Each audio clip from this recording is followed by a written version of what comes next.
श्री स्वामी समर्थ, जय जय स्वामी समर्थ. स्वामींचं नाव घेऊन मी आजच्या ह्या नवीन व्हिडिओला सुरुवात करते.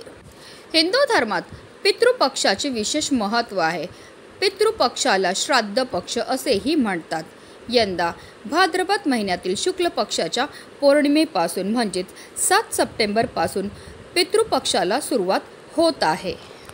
तर पितृपक्ष अश्विन महिन्यातील कृष्ण पक्षाच्या अमावास्येपर्यंत असेल, म्हणजेच 21 सप्टेंबरला समाप्त होणार आहे. या दिवशी सर्व पितृ अमावास्या असणार आहे. ब्रह्मपुराणानुसार मनुष्याने पूर्वजांची पूजा केली पाहिजे आणि त्यांना तर्पण केले पाहिजे. श्राद्धाद्वारे पूर्वजांचे ऋण फेडले जाते. पितृपक्षात श्राद्ध केल्याने पूर्वज आनंदी राहतात. पितृपक्षात पूर्वजांच्या आत्म्याच्या शांतीसाठी तर्पण किंवा पिंडदान केले जाते. पितृपक्षात मृत्यूच्या तारखेनुसार श्राद्ध केले जाते. जर मृत व्यक्तीची मृत्यूची तारीख माहिती नसेल तर अशा परिस्थितीत अमावास्येला म्हणजे सर्व पितृ अमावास्येला श्राद्ध हे केले जाते.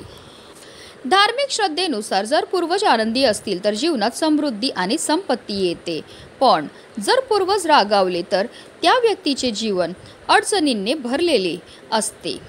पितृपक्षात दररोज तर्पण करावे, परंतु ज्यांचे पालक जिवंत आहेत त्यांना तर्पणाचा नियम लागू होत नाही.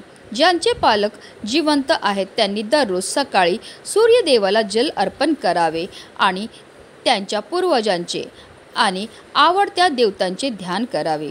जर आई वडील हयात नसतील किंवा दोघांपैकी एक हयात नसेल तर त्यांनी पितृपक्षात दररोज दक्षिणेकडे तोंड करून तर्पण द्यावे. तर्पण नेहमी पाण्यातून दूध आणि तीळ मिसळून करावे. पितृपक्षात गायीसाठी चारा किंवा अन्न तयार करावं. पहिली भाकरी गायीला खायला द्या. असे केल्याने देवी देवताचा आशीर्वाद मिळतो. शास्त्रामध्ये असे म्हटले आहे की पितृपक्षात पूर्ण भक्तीने गायीला चारा खाऊ घातल्याने श्राद्ध कर्माचे पूर्ण फळ मिळते आणि पितरही संतुष्ट होतात. पितृपक्षात दररोज सकाळी आणि संध्याकाळी दक्षिणेकडे तोंड करून पूर्वजांच्या नावाने दिवा लावावा. असे मानले जाते की पितृपक्षात पूर्वज दक्षिण दिशेकडून पृथ्वीवरील त्यांच्या नातेवाईकांकडे येतात. श्रद्धा या शब्दापासून श्राद्ध हा शब्द निर्माण झाला आहे. इहलोक सोडून गेलेल्या आपल्या वाडवडिलांना आपल्यासाठी जे काही केले त्याची परतफेड करणे अशक्य असते. त्यासाठी जे पूर्ण श्रद्धेने केले जाते ते श्राद्ध होय. पूर्वजांमध्ये देवताप्रमाणे वरदान आणि शाप देण्याची क्षमता असते असा उल्लेख गरुड पुराण आणि कठोपनिषद यासारख्या ग्रंथांत आढळून येतो. त्यामुळेच पूर्वजांना प्रसन्न ठेवण्यासाठी, कुटुंबातील सुख शांती समृद्धी कायम राहण्यासाठी आपल्याला आपल्या पितरांच्या नावाने पूजा, सेवा आणि दान हे करायचं आहे. पण पितृपक्षामध्ये आपल्याला काही नियमांचं पालन सुद्धा करायचं आहे आणि म्हणूनच पितृपक्ष संपेपर्यंत या 3 वस्तू आपल्याला चुकूनही कोणालाही द्यायच्या नाहीत. जर कळत नकळत आपल्याकडनं या 3 वस्तू कोणाला दिल्या गेल्या तर त्यामुळे आपल्याला पितृदोष हा लागू शकतो. आणि जर आपल्या जीवनामध्ये पितृदोष असेल तर आपल्या घरामध्ये कधीही माता लक्ष्मी स्थिर राहत नाही. 99% लोकांना या गोष्टीची माहिती नसते आणि अजाणतेपणे त्यांच्याकडनं ह्या चुका ज्या आहेत त्या होत असतात. त्या कोणत्या 3 वस्तू आहेत ज्या आपल्याला चुकूनही कोणाला द्यायच्या नाही त्याबद्दल सविस्तर माहिती मी तुम्हाला या व्हिडिओमध्ये देणार आहे. तो व्हिडिओ पूर्ण पहा. पितृपक्षाच्या काळात सर्व पूर्वज पृथ्वीवर राहतात आणि त्यांची मुले त्यांच्यासाठी श्राद्ध, नैवेद्य किंवा पिंडदान इत्यादी करतील अशी त्यांची अपेक्षा असते. यापैकी काही केल्याने ते तृप्त होतात आणि आशीर्वाद देऊन परत जातात. जे लोक आपल्या पूर्वजांना संतुष्ट करत नाही त्यांना शाप मिळतो असे मानले जाते, ज्यामुळे त्यांच्या जीवनात अनेक प्रकारच्या समस्या निर्माण होतात. पितरांच्या शापामुळे मुलांच्या सुखातही बाधा येते. तसेच पितृपक्षात काही नियमांचं पालन करणं हे अतिशय आवश्यक मानलं जातं. पितृपक्षात सर्वप्रथम आपल्याला पूर्वजांचे स्मरण करावे लागते. जर तुम्ही पितृपक्षात तुमच्या पूर्वजांना तर्पण अर्पण केले तर तुम्हाला या पक्षात ब्रह्मचर्याचे नियमांचं पालन करावे लागेल. पितरांना पिंडदान करताना काळे तीळ, फुले, दूध, कुश गवत पाण्यात मिसळून त्यांना अर्पण करावे.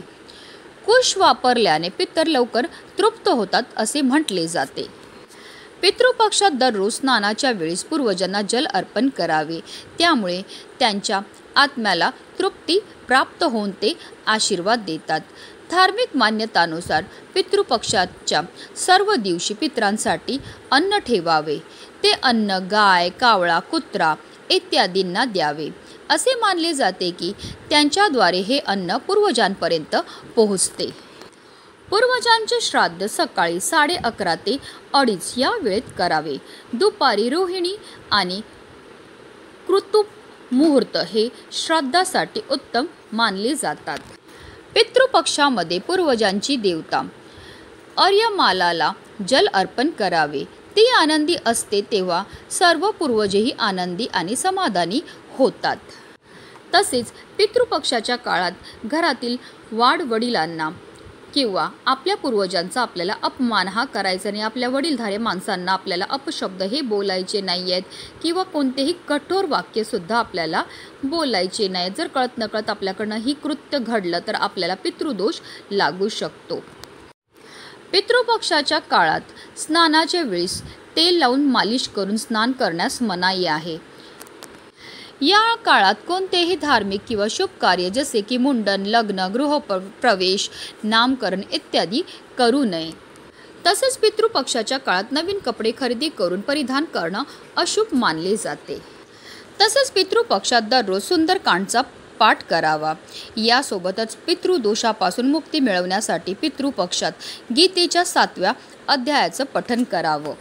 तसेच पितृपक्षात ब्राह्मणाला अन्न व वस्त्र इत्यादी दान करून श्राद्ध करणं शुभ मानले जाते. ज्या लोकांच्या कुंडलीत पितृदोष आहे त्यांनी या काळात गया, उज्जैन आणि इतर धार्मिक स्थळांवर पिंडदान करावे. तसेच या काळामध्ये केस कापणं, नख कापणं आणि दाढी करणं टाळावे. या काळामध्ये सोने, चांदी खरेदी करणं अशुभ मानलं जातं. तसेच पितृपक्षामध्ये कांदा आणि लसूणचं सेवन हे केलं जात नाही, कारण कांदा आणि लसूण हे तामसी पदार्थामध्ये येतं. जर आपल्याकडनं याचं सेवन केलं गेलं तर त्यामुळे आपला राग जो आहे तो वाढत जातो, ज्यामुळे आपल्याकडनं अजाणतेपणे सुद्धा काही चुका ह्या होत असतात. तसेच पितृपक्षाच्या काळामध्ये चुकूनही आपल्याला तामसी पदार्थाचं सेवन हे करायचं नाही. मांस, मच्छी, मटण, मदिराचं किंवा कोणत्याही मादक पदार्थाचं आपल्याला सेवन हे करायचं नाही आहे. तसेच पितृपक्ष लागण्याच्या अगोदरच आपल्याला जे पण पीठ, कणिक जे पण तुम्हाला घरामध्ये वापरायचं आहे ते आणून घ्यायचं आहे. एकदा पितृपक्ष लागलं की आपल्याला पीठ वगैरे आणायचं नाही आहे, कारण ते आपल्या पितरांना समर्पित असतं. तसेच पितृपक्षामध्ये चुकूनही आपल्याला नवीन झाडू हा खरेदी करायचा नाही आहे. जर कळत नकळत आपण पितृपक्षामध्ये झाडू खरेदी करून आपल्या घरी घेऊन आले तर त्यामुळे आपल्याला धनाची हानीही होऊ शकते. आपल्या घरातनं माता लक्ष्मीही काढता पाय करून निघून जाईल. त्याचबरोबर पितृपक्षामध्ये चुकूनही आपल्याला मोहरीचं तेल खरेदी करून आपल्याला आपल्या घरी घेऊन यायचं नाही आहे, कारण मोहरीचं तेल हे शनिग्रहाशी संबंधित आहे. आणि म्हणूनच जर आपण पितृपक्षामध्ये मोहरीचं तेल खरेदी करून आपल्या घरी घेऊन आले तर त्यामुळे शनीचा आपल्यावर अशुभ प्रभाव हा पडत असतो, ज्यामुळे आपल्या जीवनामध्ये आपल्या घरामध्ये अनेक प्रकारच्या समस्या ह्या निर्माण होत असतात. त्याचबरोबर पितृपक्षामध्ये चुकूनही आपल्याला शिळं अन्न हे खायचं नाही आहे. तसेच काळे चणे, मसूर डाळ, सातू, जिरे, मुळी, काळे मीठ, दुधी भोपळा याचं सेवनसुद्धा आपल्याला टाळायचं आहे. आता जाणून घेऊया त्या 3 कोणत्या वस्तू आहेत ज्या आपल्याला चुकूनही पितृपक्षामध्ये कोणाला कितीही आग्रह केला तरीही द्यायचे नाही. त्यामध्ये सगळ्यात पहिले म्हणजे पैसे. पितृपक्षामध्ये आपल्याला चुकूनही कोणाला उसने पैसे द्यायचे नाही आहेत किंवा कोणाकडनं उसने पैसे घ्यायचे नाही आहेत, कारण असं म्हटलं जातं जर आपण पितृपक्षामध्ये उसने पैसे दिले किंवा घेतले तर त्यामुळे आपल्याला धनाची हानीही होऊ शकते. आपल्यावर माता लक्ष्मी रुष्ट होऊन आपल्या घरातनं निघून जाते. आपल्याला कर्ज कधीही फेडण्याचे योग हे जुळून येत नाही. आपल्यावर कर्जाचा डोंगर हा वाढतच जातो. तसेच पितृपक्षामध्ये आपल्याला चुकूनही कोणाला कुशागवत जे असतं ते कोणाला द्यायचं नाही आहे. बऱ्याचदा लोकांकडे श्राद्धविधी असतात, त्यांच्याकडे कुशागवत नाही आहे म्हणून तुमच्याकडे मागायला येतील, तर तुम्ही चुकूनही देऊ नका, कारण पितृपक्षामध्ये कुशागवताला अनन्यसाधारण असं महत्त्व असतं. तिसरी वस्तू जी आपल्याला चुकूनही पितृपक्षामध्ये कोणालाही द्यायचं नाही ते म्हणजे तांदूळ, कारण तांदूळ हे लक्ष्मी स्वरूप असतात. तसेच पितृपक्षामध्ये आवर्जून आपण आपल्या पूर्वजांना तांदळाची खीर किंवा दही भाताचा नैवेद्य हा ठेवत असतो. म्हणून आपल्याला पितृपक्षामध्ये कोणालाही तांदूळ हे दान करायचे नाहीत किंवा कोणी कितीही आग्रह केला, शेजारी पाजारी असतील त्यांच्याकडे तांदूळ संपल्यात म्हणून तुमच्याकडे मागायला आले तर चुकूनही तुम्हाला तांदूळ हे कोणाला द्यायचे नाही आहेत. तर हे काही नियम आहेत. त्याचबरोबर या काही वस्तू आहेत ज्या चुकूनही आपल्याला पितृपक्षामध्ये कोणालाही द्यायच्या नाहीत. म्हणूनच व्हिडिओ जास्तीत जास्त लोकांपर्यंत शेअर करा जेणेकरून प्रत्येकाला ह्याची माहिती मिळेल. हीच मनामध्ये इच्छा. श्री स्वामी समर्थ. जय जय स्वामी समर्थ.